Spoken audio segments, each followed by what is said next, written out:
What is going on, everybody? My name is Ciara Lawler. Welcome to another week of Movie Mondays. This is the Heroes for Hire podcast. We are back again talking all the week's movie news, entertainment news, and just generally having a bit of a chit-chat about everything to do with film.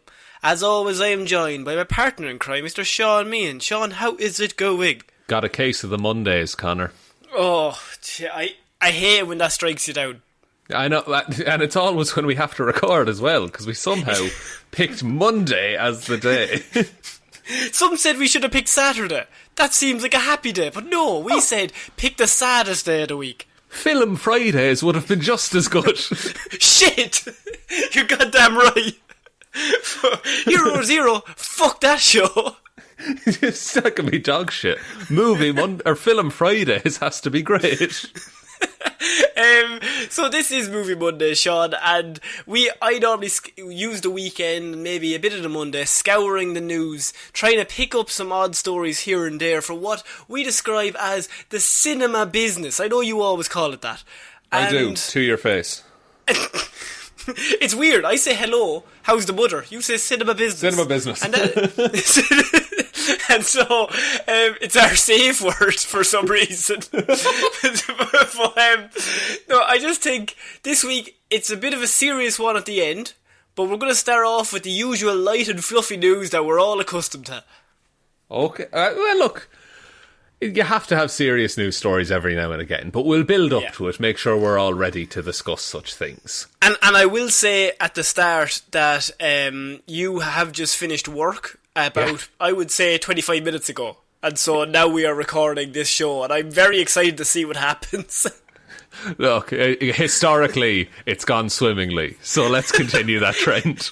Historically, some of the worst shows ever put out.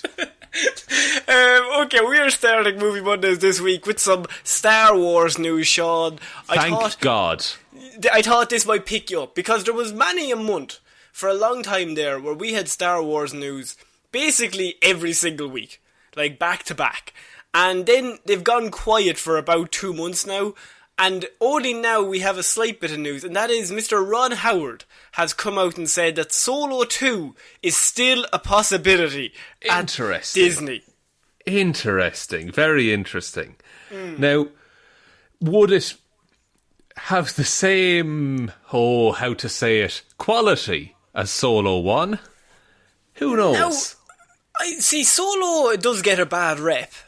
I mean, and that movie did have a lot of problems behind the scenes with, like, Phil Lord and Chris Miller. They got brought in, then they got fired. This was during a whole scenario where directors were just getting hired and fired seemingly every single week. And they were one of the people that was gotten rid of. Ron Howard was brought in for Solo. Solo did get a lot of bad press, but we have always said, and stuck by it, that it's grand. And I think a movie doesn't have to be bad or good. A lot of people are like, if it's not great, it's shit. A movie can just be grand. A movie you watch for 90 minutes and go, my life isn't worse for seeing that, but it's not changed in any way. No, it is a perfectly serviceable story in the Star Wars universe. And that's as a result of, like, the Solo that we got is largely the Solo that they managed to salvage from the mess of a production that it was. So I would be interested to see a story in that time frame with that set of characters that's planned. Because originally there was a trilogy. There was a Solo trilogy planned, and everyone was very confused, because what do you call 1, 2 and 3 in a Solo trilogy? Huh? Actually, that's true. Oh, shit. Yeah. Tulo, and then Soul 3. Soul 3, yeah. That's good. Oh, surely it would be Solo, Duo and Trio. You would think, but it's just Han Solo on the poster of the second one. It's just two Han Solos pointing lasers at each other. Oh, that would be good. That would be good. Now, 3 Alden Ehrenreichs. I'm seeing double. 3, 4 Krusties. There's 1.5 Alden Ehrenreichs usually. Yeah, now, usually. It's interesting because they actually set up, not set up, but they left some threads hanging at the end of Solo. Where, spoilers for anyone that doesn't want to know, but Darth Maul makes his cinematic return to the Star Wars universe in that movie. Somehow. He Somehow. he has the classic Star Wars trope of the bad guy falls down a massive tube, and then inevitably there's no way he survives, and then somehow he survives. It's actually strange how often that comes up, isn't it? I mean, they've done 9 movies, and at least 2 times it's happened. The thing is, though, is that I'm actually kind of interested to see where they go with that. Like, because of the world. Because of the world, exactly. And now there's like It sounds weird. There's a villain now. You have a face on it that we have a relationship with as an audience, because we've seen Darth Maul and a whole bunch of other things, and we know he's a bad dude. Whereas when Paul Bettany was the bad guy, it was very much just here's a bad guy. He's the villain. He was very by the numbers. Like, I don't think in that movie, it was not about him at all. It was obviously Emilia Clarke and Alden Ehrenreich's story, and they were meant to be driving it, and Donald Glover as well. But like, and Woody Harrelson. What a great cast, actually. Now that I think about it, great cast. But I think Alden Ehrenreich was the one that they were worried about, and I don't think he was terrible. But I think it's impossible to capture 80s Harrison Ford charisma. He was kind of in a very much a lose-lose situation. Yeah, exactly. You're going to please no one, whatever performance you give. But I think he did like a grand job of it, honestly. And look, it's not the best Star Wars movie. It's also conveniently not the worst.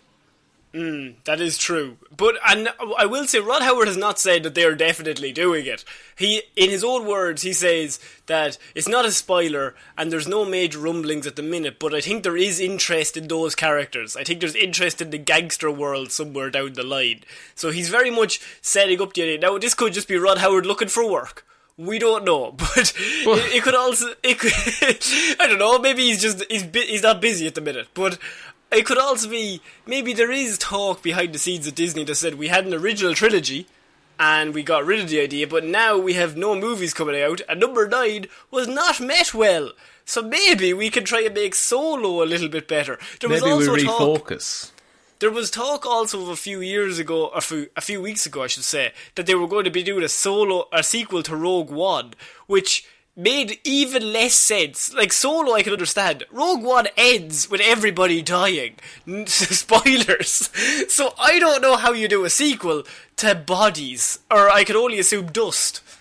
Is it even dust at that point? Is it not just space, like atoms? It doesn't even exist. See, the thing is it's so hit and miss, because you can have, a movie like Solo, but then you can have a TV series like The Mandalorian, which is phenomenal Star Wars storytelling. So I think if they could refocus, not, just move the production team over to Solo, but get the same kind of production ethos behind this next Solo project, whatever it is. There was also talk of, sorry to cut you off, but there was also talk of a Lando Calrissian Disney Plus series. I know how you're saying with The Mandalorian, but I think they were actually going to go for a Lando Calrissian series, but I don't know if there's been any progress in that. Would it be like Billy Dee or Donald Glover? Sorry, very quickly, I'm going to say that sentence again. Young Lando Calrissian Disney Plus series. You didn't say young. Sorry, I do apologise. I thought I said a young Lando Calrissian series. No. Also, even then, why would I have asked why would they follow Billy Dee? Because at the end of The Last Jedi, he meets the lady who might be his daughter, and he's like, let's go fucking travelling. Oh, okay, I can see that logic. Otherwise, it's just it's poor Billy Dee just like going on adventures, just getting a stair lift up the Millennium Falcon. And they're looking at him like, you're going to be Two-Face after a few series. Don't worry. and then they replace him. Oh, he just insists on playing Two-Face now in every role. I just want to be Harvey Dent, guys. Guys, what if Lando had acid thrown in his face? Just putting it out there. Guys, what if he's not cool? What if he's a bit fucking evil? What about crazy Lando? But only half of him is. Yeah, like half of him's cool, half of him's on edge. Half of him's just real crazy. but he's all Billy D. He's all Billy. And he's like in front of the board, they're just staring at him. It's like, Billy, you're like 95. Chill.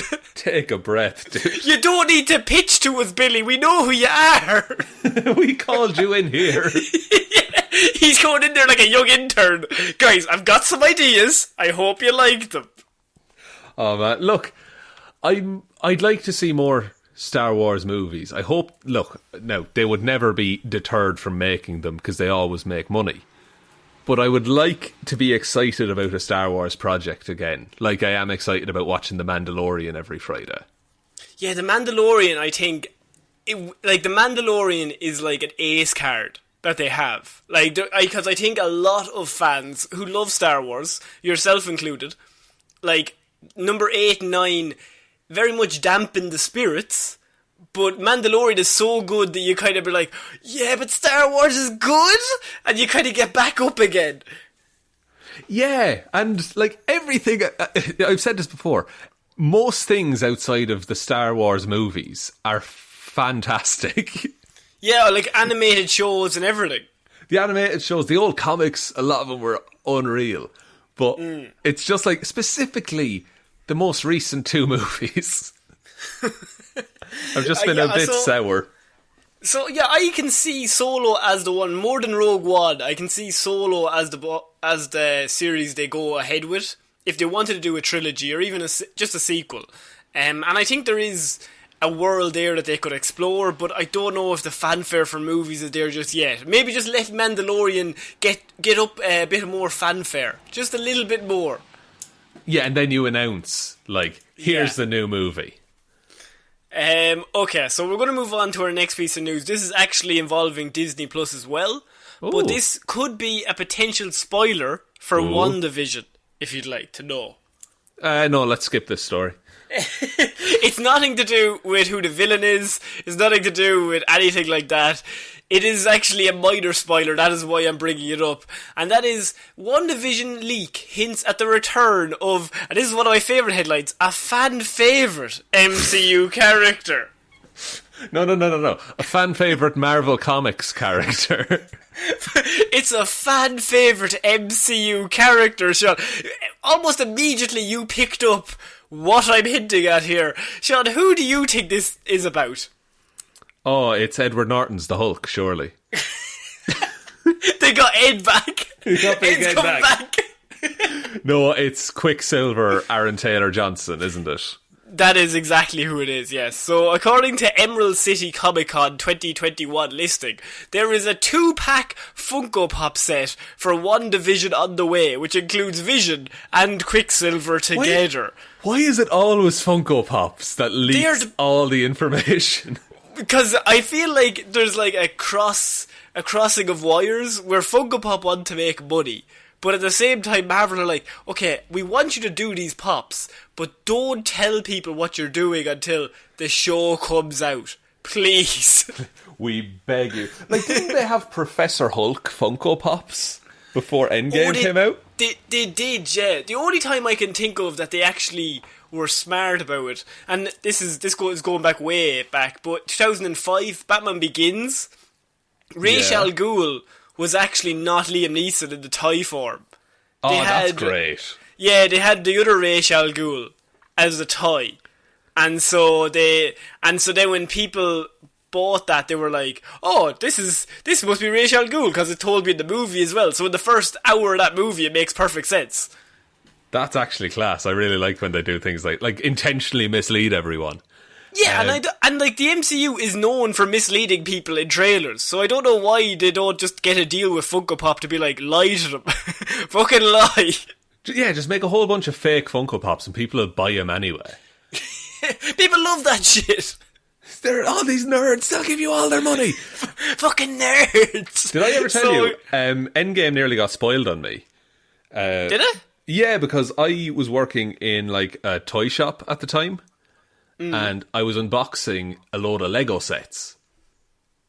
And the new Endgame Lego sets came in, and I opened it up, I saw the label that said Avengers Endgame, and the name of the set was like Thanos Avengers Compound Battle. Oh, Lord. Which is literally the end of the film. And I was just like, can someone else put these on the shelf, please? And it was just a Lego of Tony Stark turning to dust. But like, it had no! It had like Fat Thor and everyone like that. Like, and it had Cap with the, like, I'd say with the hammer. It did actually, I believe. Yeah. So it's little things like that can spoil a show. Now, I think it was a fairly safe assumption that Quicksilver would come back in, the show where Scarlet Witch is grieving about everyone she's lost. Well, he's a fan favourite. I can only assume. He made such an impression in Age of Ultron. Do you know, I read this headline and I went, who could they be talking about? It's not Quicksilver. That headline is entirely designed to make people think Tony Stark is coming back. Yeah, she's bringing Tony back. Oh, wait, no, it's Quicksilver. Sorry. You didn't see that coming. See, I'm not mad at this.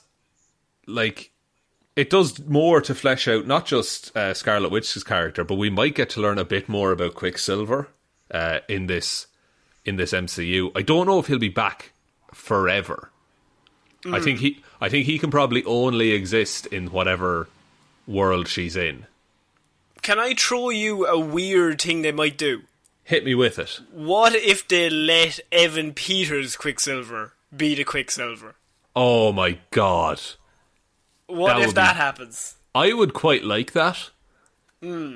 Just as a, hey, we have him, we're going to use him. But it makes no sense. Just in terms of, like, if you look at Age of Ultron, why is she randomly talking to this different man who's her brother, apparently? Yeah, it wouldn't have the same emotional weight. And those are two very different Quicksilvers as well. Oh yeah, one is good. Yeah, like, the Evan Peters one is, like, it's effortless. All the speed is just natural to him. But Quicksilver is just a man who can run quite fast, but then gets out of breath for a bit after. Yeah, and then he says some weird lines in a weird accent. Yeah, and he gets shot by like 40 bullets. He does, yeah. He doesn't walk that one off. He should have dodged them. He should have run around him. He can run faster than bullets. Joss, you should have got us in on the script writing process. I mean, I just think it's full of plot holes. Look, like Quicksilver is full of holes, your story's full of holes.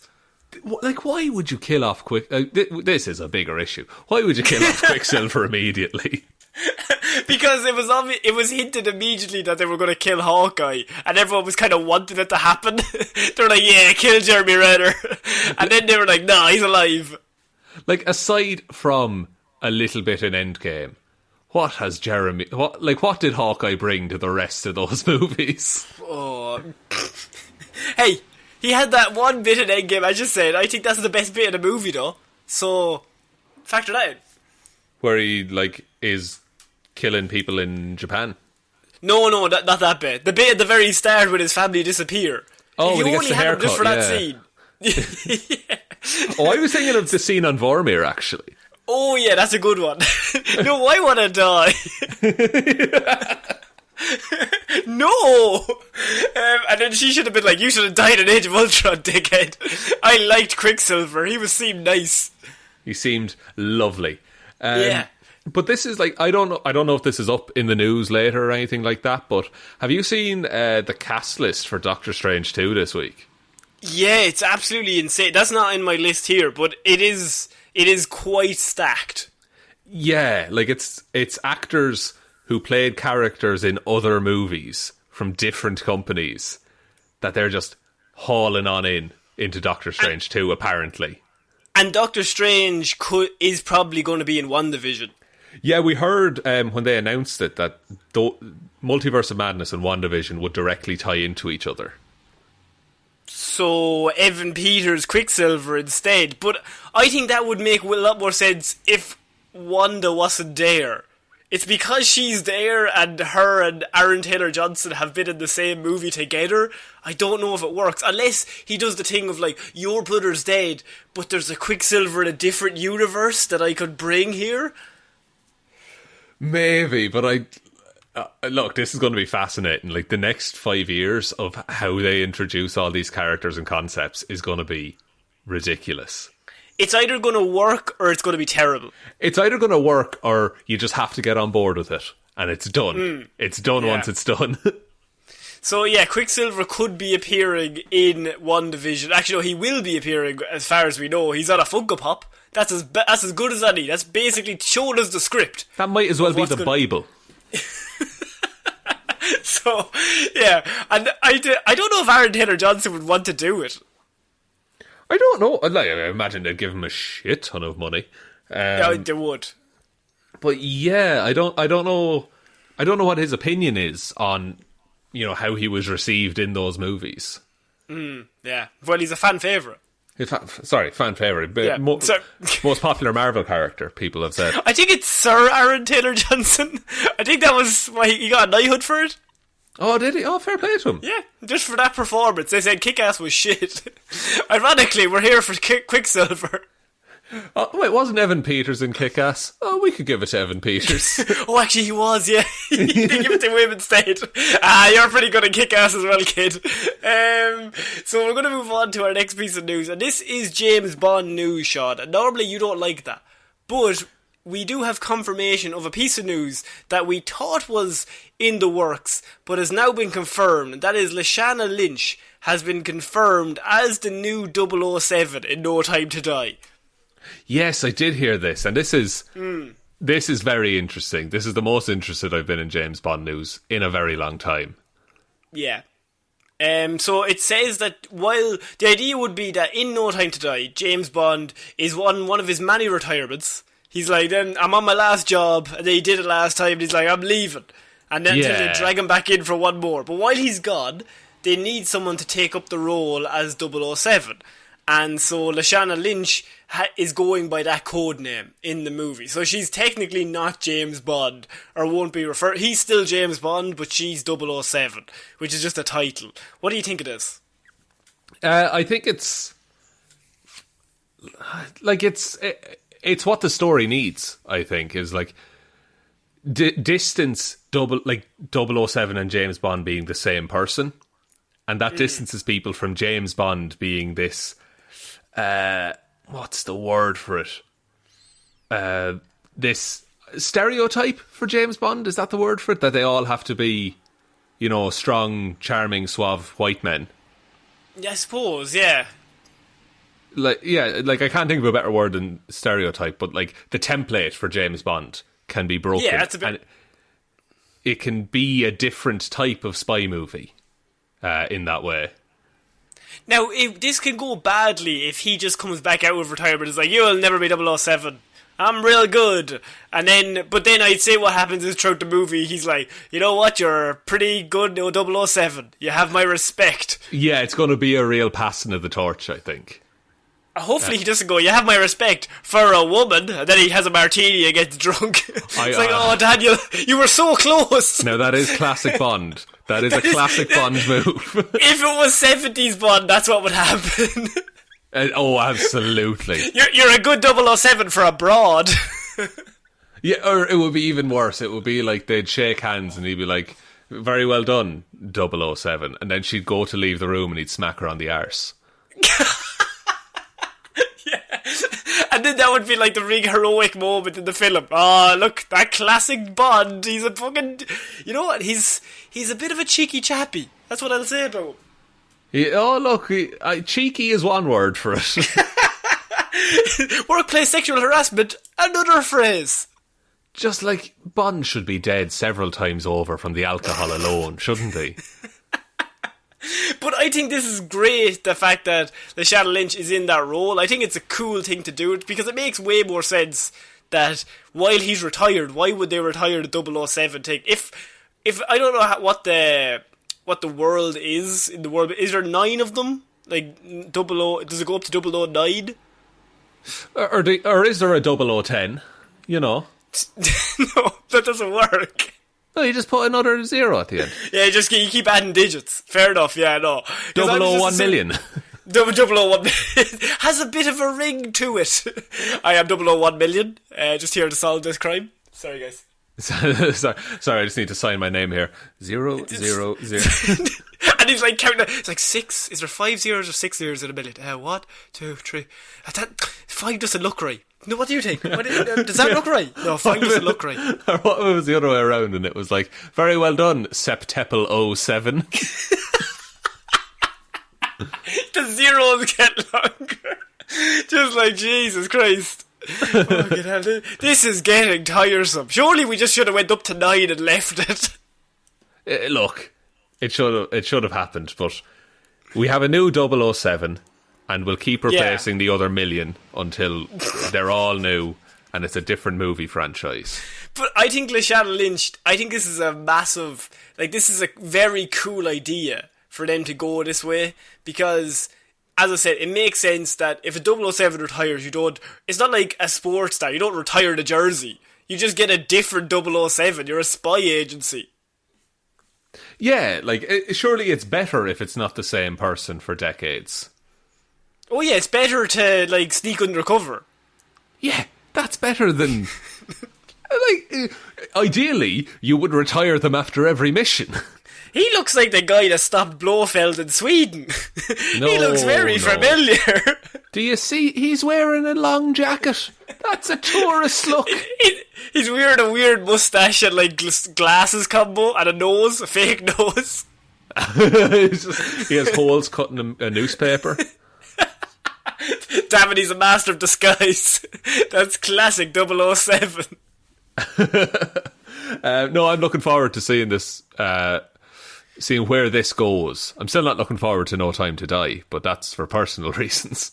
Yeah, the amount of news I've covered I've gone through where like Rami Malek, who's playing the villain, and they're obviously trying to drum up interest in this film, and they're like, he's even more sinister than Blofeld. Oh my god, he's got a dark secret you might want to know about. And like the headings that they make me want to click on it, but I'm not clicking on that heading. I could not give less of a shit about the dark secret that Rami Malek's character is hiding. Is it really dark? Is it really a secret? Will it be revealed in the film? He's probably Blofeld's son. He's almost definitely Blofeld's son. That's the only thing. He knew him when he was young, something like that. Yeah, like, it has to be a certain twist on an old character, because that's just what they do.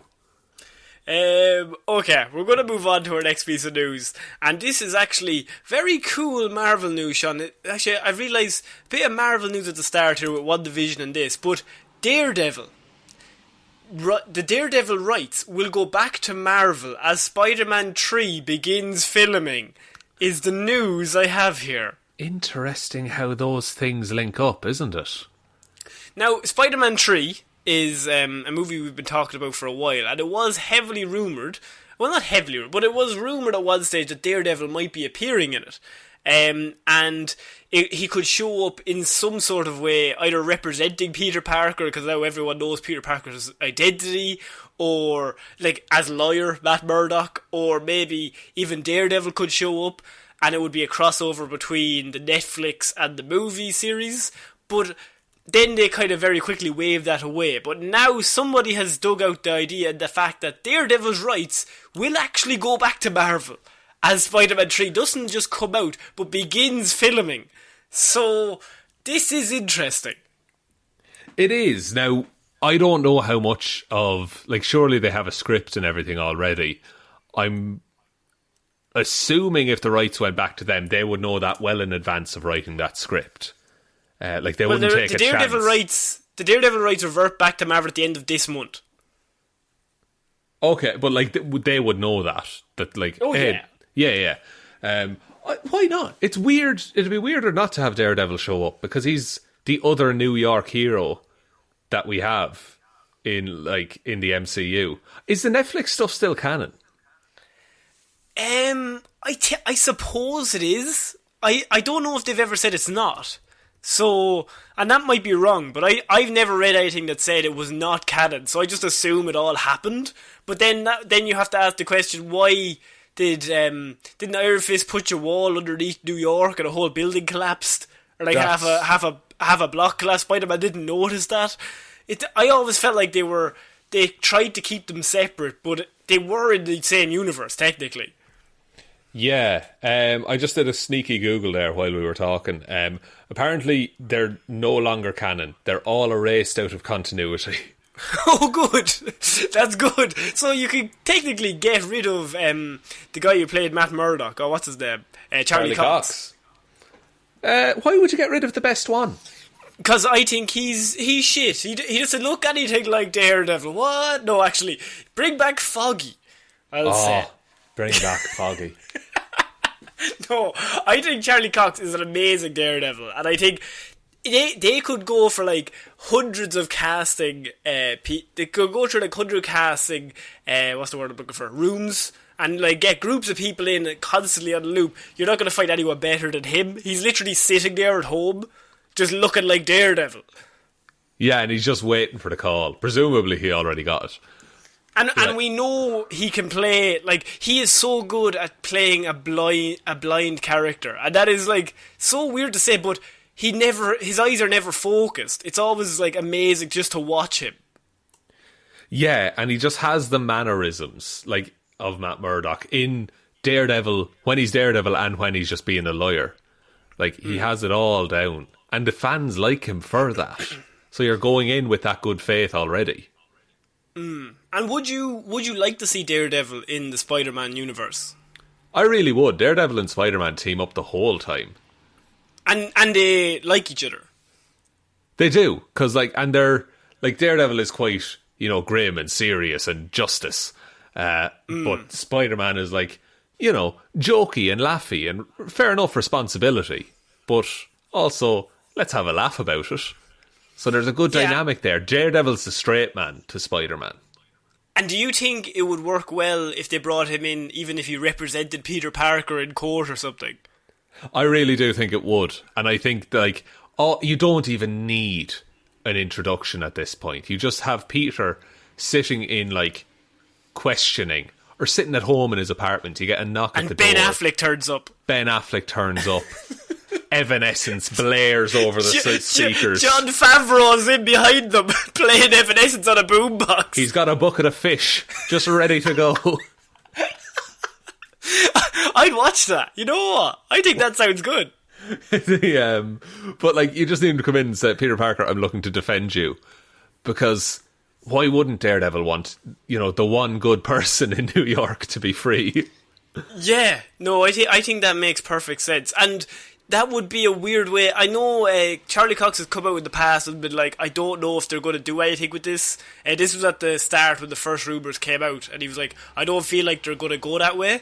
But this would be a way to bring Daredevil into Disney Plus if they wanted to do another season of just him. Because I don't see them ever doing a Luke Cage or an Iron Fist, but they could do a Daredevil on Disney Plus. Yeah, they could do a Jessica Jones as well. I would watch more Jessica Jones. I think they would be mad to not at least consider that, because Daredevil was the one that was held up as this is the good Marvel TV show that came out. And so, I'm not saying put the old ones up, but do something with Daredevil. I think this DC have kind of had the same thing where I know Stephen Amell and Arrow was very much fell off a cliff at one stage, but Stephen Amell as Arrow I think is really good. And I think Grant Gustin as the Flash is also really good, regardless of the quality of those shows, or the writing in those shows. I think as actors, I think they're well cast in those roles. But then you're in the movie form, and I feel like studios are the thing where they look down on that. It's well, we're not going to hire a TV actor. We need to get a movie actor. When in fact, they're probably the best people for the role, regardless of if it's movie or TV. And I think that could be something similar with Charlie Cox in here. Yeah, because they it's not all about you need to be familiar with working on movies. No, they know those characters inside and out. It's way harder to do 25 episodes of TV in 6 months. Oh yeah, to a decent standard, and Stephen Amell in particular, he was working out just as hard as Hemsworth and Chris Evans and everyone was. And he was in every single scene. which is something that I think gets overlooked. But like, if he's in that TV show, he's in every single scene, or probably 99% of scenes in every episode for 6 months of the 25 episodes. So they finish an episode a week, they move on to the next episode. He's in every single day for whatever hours, 17 hours or 16 hours. Whereas, as weird it is, in the Avengers movies or whatever, like, Thor might be in 5 scenes, and then he's not in another scene for another 10. Yeah, because it depends how their scheduling department would break it down. But given that these are all, like, A-list actors, I would wager it's oftentimes easier and more streamlined to schedule the shooting days around that actor's schedule. So you maybe have them, you know, it could be over the course of 6 months, but they maybe spend 2 weeks, 3 weeks on set acting. So yeah, I would love to see Charlie Cox just get a bigger role, because I think people who like the MCU deserve to see him, regardless of if it's just in a small role and he's just playing Matt Murdock, and maybe he doesn't even dress up as Daredevil. But I think it would be a cool Easter egg if he was just there, and it would open up a whole new world. What if he was like, what's the word for it? What's the accuser in court? Oh no. Come on. There's the defendant, and there's the accuser. The accuser. He's Ronan the accuser. The guy who points and goes, he did it. Yeah. What is that? Plaintiff? Is he the plaintiff? The plaintiff. Yeah, I'll give plaintiff. Yeah, he's the plaintiff. What if Matt Murdock was like, hey, Spider-Man, you're a dick, and New York hates you, America hates you, and I hate you. I don't think Matt Murdock would be like that, though. Oh, that's what they want us to think. But then he has a change of heart. Yeah. I think you're writing this completely wrong. What if Matt Murdock was just nice and he just defended him and he never dressed up as Daredevil? But everyone was like, that's Charlie Cox. What if Charlie Cox actually murdered Tom Holland? We've got a different way, I think. Kevin Feige's sitting there going, what if we actually killed Tom Holland? Generate a bit of buzz, you know? a bit of buzz.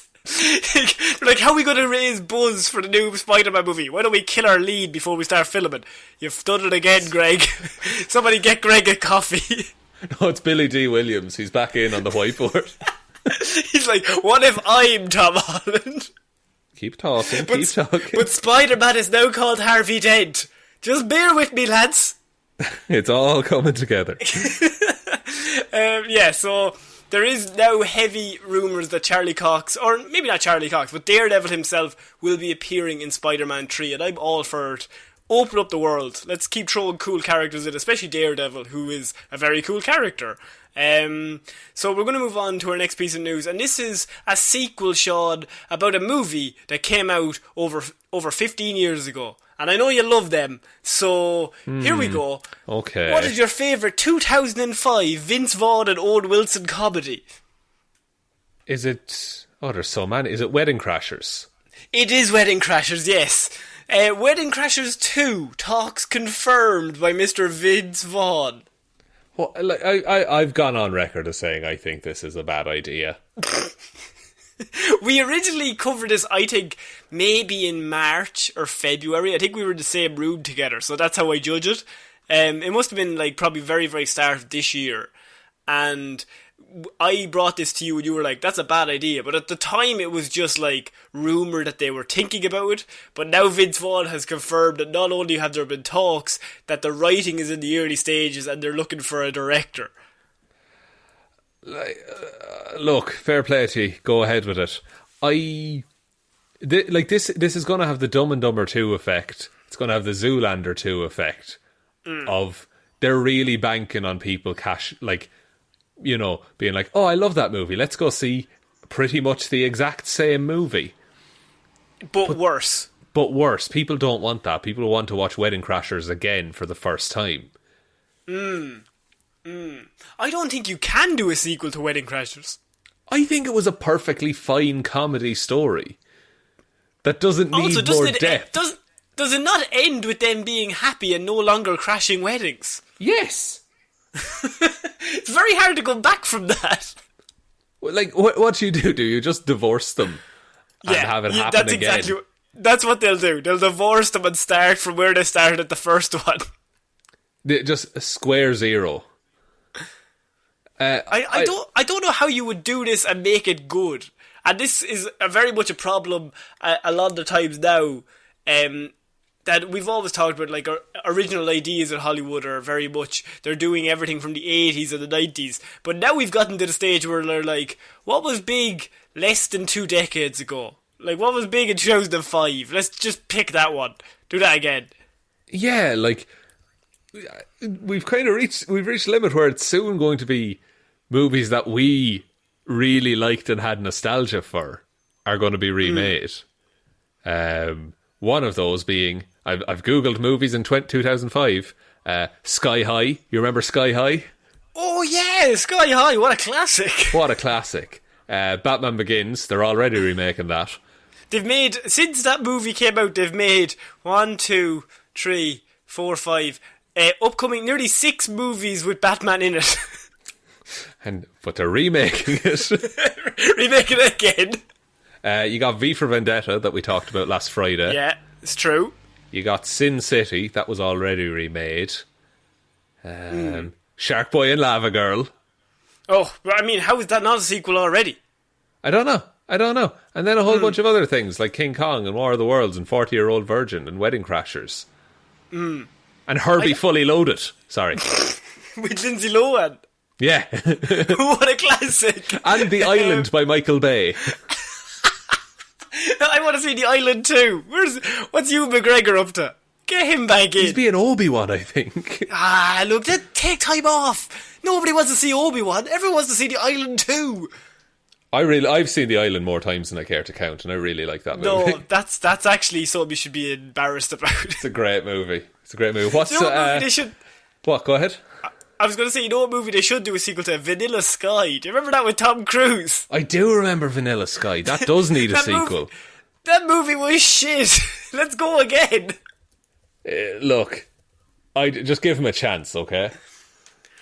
I think Wedding Crashers 2 is a terrible idea. Wedding Crashers 1, as a movie, is grand for what it is. I think it's actually probably a good movie back then. I don't know, I haven't gone back to watch it in the past 5 years. Does it still hold up? I don't know. I know Dodgeball, which is a similar movie, does hold up. I quite like Dodgeball, and I think it might just be a bit of nostalgia, but I think that's a very much a dumb, fun movie.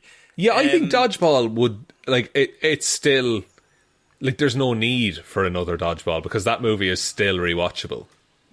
Yeah, whereas Wedding Crashers, I think that you've told the story, and unless you're retelling the same story where they break up from their wives and then start wedding crashing again, and then they have to learn the lesson of love again, because aren't they like they're divorce lawyers or something like that? And that's why they go and crash weddings. And they go to all the weddings to get with women, and then accidentally old Wilson falls in love with he falls in love with Rachel McAdams and what's her name? Isla Fisher.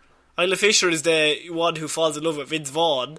Yeah. And then the four of them all live happily ever after at the end. And it's all lovely and everyone's real delighted. And he's like, I'll never crash another wedding again because I found the love of my life. But now we're having another one where he's at the start going, I fucking hate marriage. I want to start crashing weddings. Yeah, like that's his main hobby. Doesn't Will Ferrell, he crashes funerals in that movie. He does. That's actually a good movie, but it does not need a sequel. No, we already have a good wedding crashing movie. It's the movie you already did, lads. Also, Vince Vaughn and Owen Wilson, I mean, the biggest stars of 2020, really. I mean, in 2005, those guys were untouchable. Nowadays, I wouldn't say they're box office attractions. Well, look at what a big success The Internship was. Oh, don't remind me of that. That was actually on TV like 2 weeks ago. And I turned it on and I watched 5 minutes and I was like, oh, the joke is they're old. Okay. No, they don't get phones and shit. Cool. They don't get. Okay, so we're going to move on to our next piece of news. And this is another movie that I think you won't like, Sean, but I'm bringing it up anyway. You really stacked the front half of this show, by the way, with nice news. I did. I tried to ambush you because I knew you'd be coming from work tired, and I went, right, what I'll do is I'll ambush him with nice stuff, then really attack him near the end. Just make him feel shit. So, we know that they're doing a movie about everyone's favourite character, Cruella de Vil. And not only are they doing a movie, they're doing an origin film for Cruella de Vil, Shaun. And we think that's a great idea. I know what you're thinking.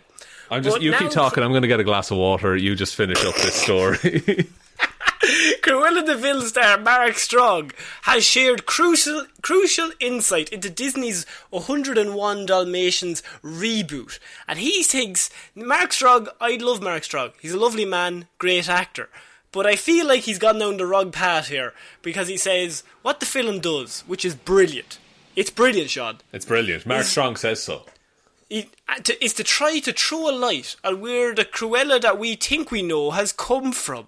It's a development story, as you see Cruella grow into the Cruella de Vil that we know and love to hate. That doesn't justify wanting to kill 100 and sometimes 101 dogs.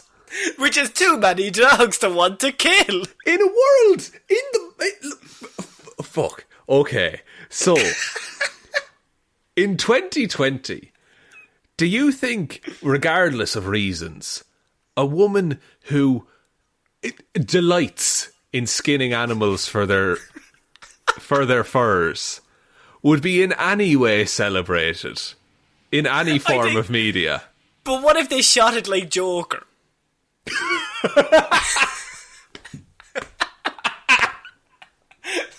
What if? I mean, imagine her dancing down some stairs just shooting dogs. I think that would be a plot twist nobody would see coming. Like, yeah, Cruella wields a gun in those movies, doesn't she? Yeah, I think when we first heard about this was one of those where we were like, this might be the least needed reboot of a movie. Who looks at 101 Dalmatians and goes, do you know who needs a prequel? That one there who wants to kill all those dogs. I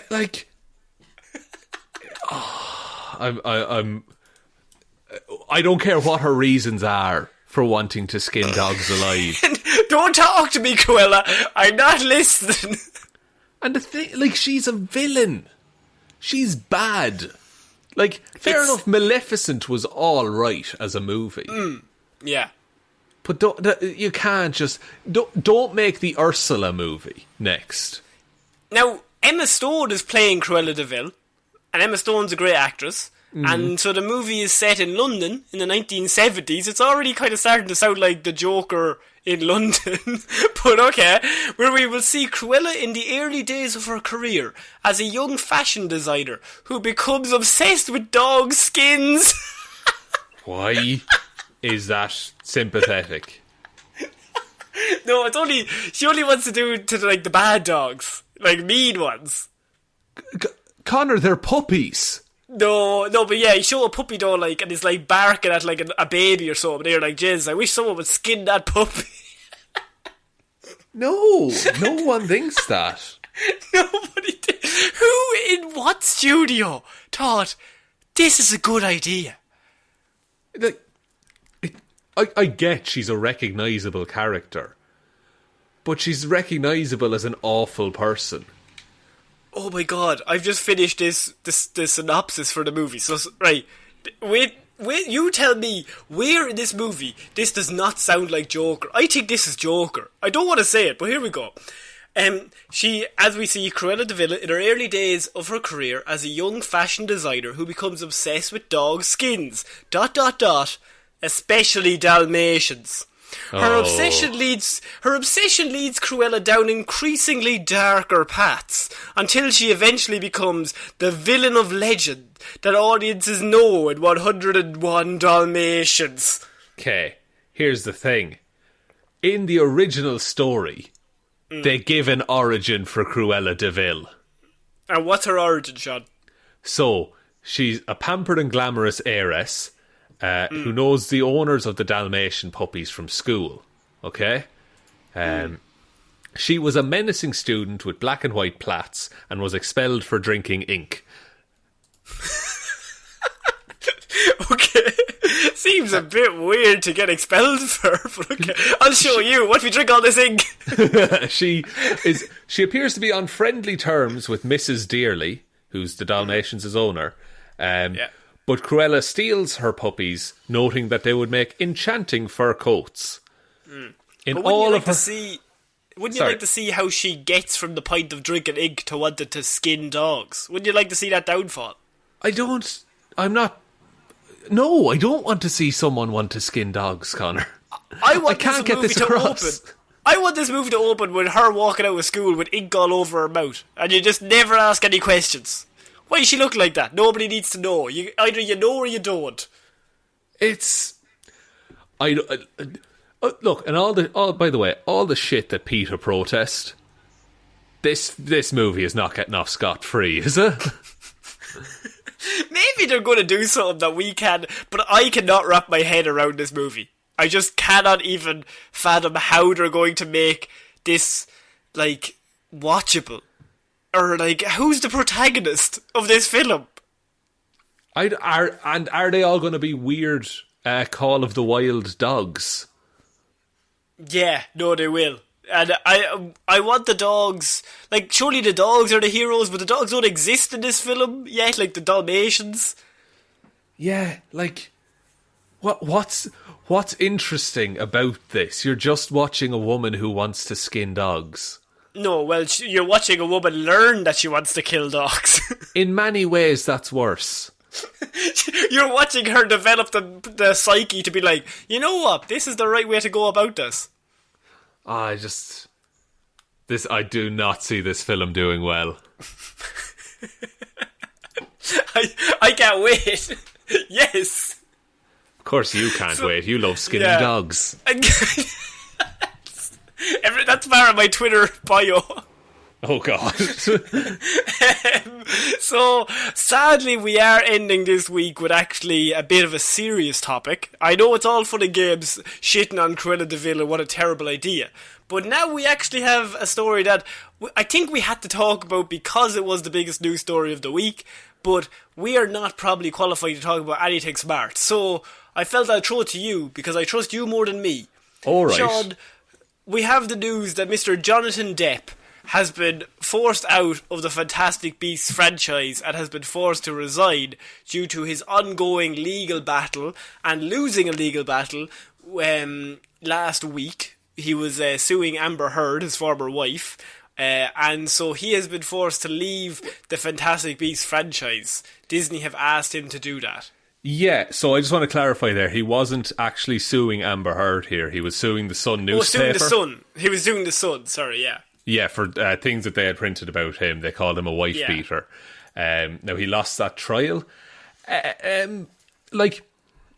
This wasn't fair to have him quit basically, they asked him nicely to leave, and he had to say yes, is what it seems like. I also said Disney, it's actually Warner Brothers. Warner Brothers, yeah. Now, this is a bad move on Warner Brothers' part. I don't think those Fantastic Beasts movies... I don't think those are his best work. No. But he shouldn't have to give him up just because he lost this battle. Where it does appear that he was victimised in that relationship as well. I think Johnny Depp has gotten a lot of shit on this show over the last... we have very much taken pleasure in just calling him a bit of an idiot for a long time. And not a nice man, but a lot of evidence has come out in the last few months that has made me think, okay, well maybe it was a two-horse race rather than just him, and now even more so it's been coming out that he has all this evidence, and all of her evidence was like, none of that is true, but what I'm saying is true. I think from a lot of stories, I'm sure there's truth in both stories in some part, but it does definitely seem like he was also victimised just as much as she was.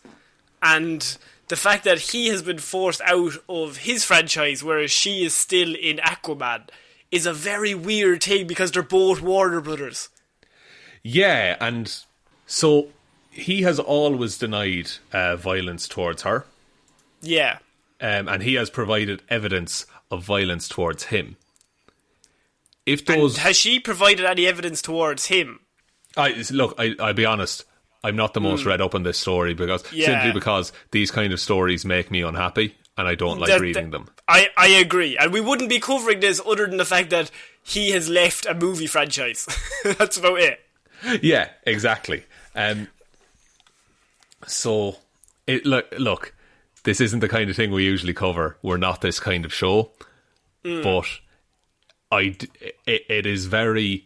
Look, to circle this back around, it's quite two-faced of Warner Brothers that regardless of even allegations of Amber Heard against Johnny Depp have not resulted in anything affecting her career, whereas he's being asked to step down from, one of the most successful film franchises overall, the Harry Potter universe. And do you think... I know those movies themselves, they are not fantastic. Fantastic Beasts, ironically. But Fantastic Beasts number 2 is not a good movie. I did not like that movie in any way. And Fantastic Beasts 1 is okay. But, I think they're now going to have a scenario where they replace him with maybe Colin Farrell, who was in the first one? Maybe... Do you think this is James Gunn level where this will happen for a few months and then they might bring him back in? I don't know on this one. This one seems more set in stone.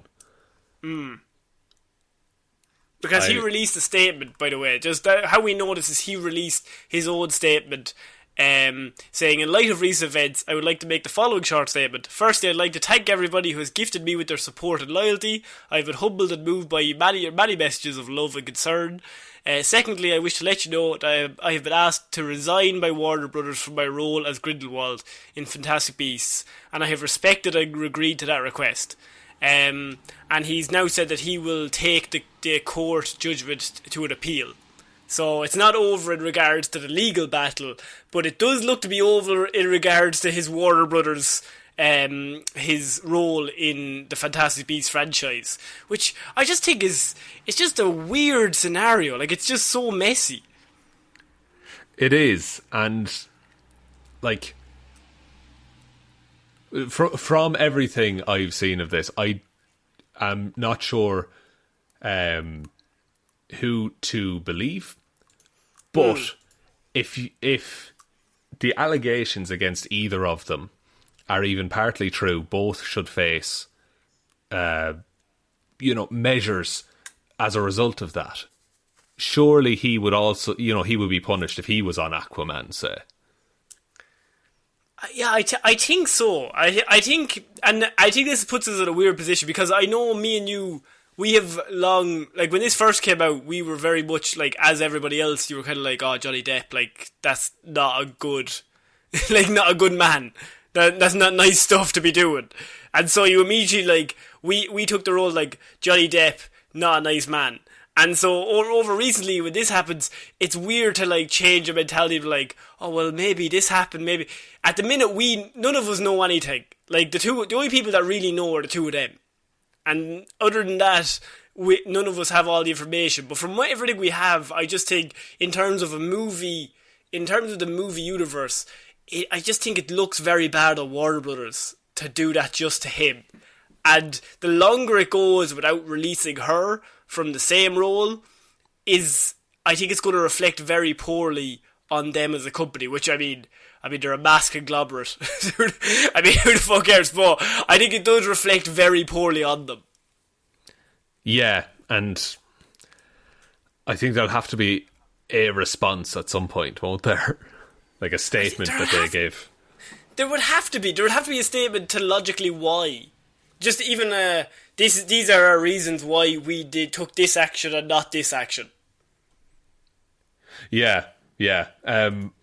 Look, hopefully we don't have to do these stories too often. I don't think we're built for them as people. No, I'm definitely not smart enough to think of logic. And that is clearly evidenced by all of our shows. And obviously Warner Brothers have now delayed Fantastic Beasts 3 for another 2 years. So, as a knock-on effect, weirdly, in a weird way, this also affects Ezra Miller trying to play the Flash in the Flash film, because he was only allowed to play that until he finished with Fantastic Beasts, but now that movie won't be finished until like 2023. And as well as there's a pandemic going on, as you know. There's a whole host of things. Yeah. Okay, so sadly, Sean, that is actually the end of Movie Mondays this week. Well, what a show. What a week. Another week down in the basket. In the basket? In the basket. I've got a big basket of weeks and it's just getting more and more full. Jesus, fair play to you. Thanks very much. Will I take us out, Connor? Please. Thank you, everyone, for listening to this episode of Movie Mondays. We will be back on Wednesday with Weird News Wednesday, Friday with Hero or Zero, and next Monday with another episode of Movie Mondays. Big thank you, as always, goes out to all of our patrons over on Patreon.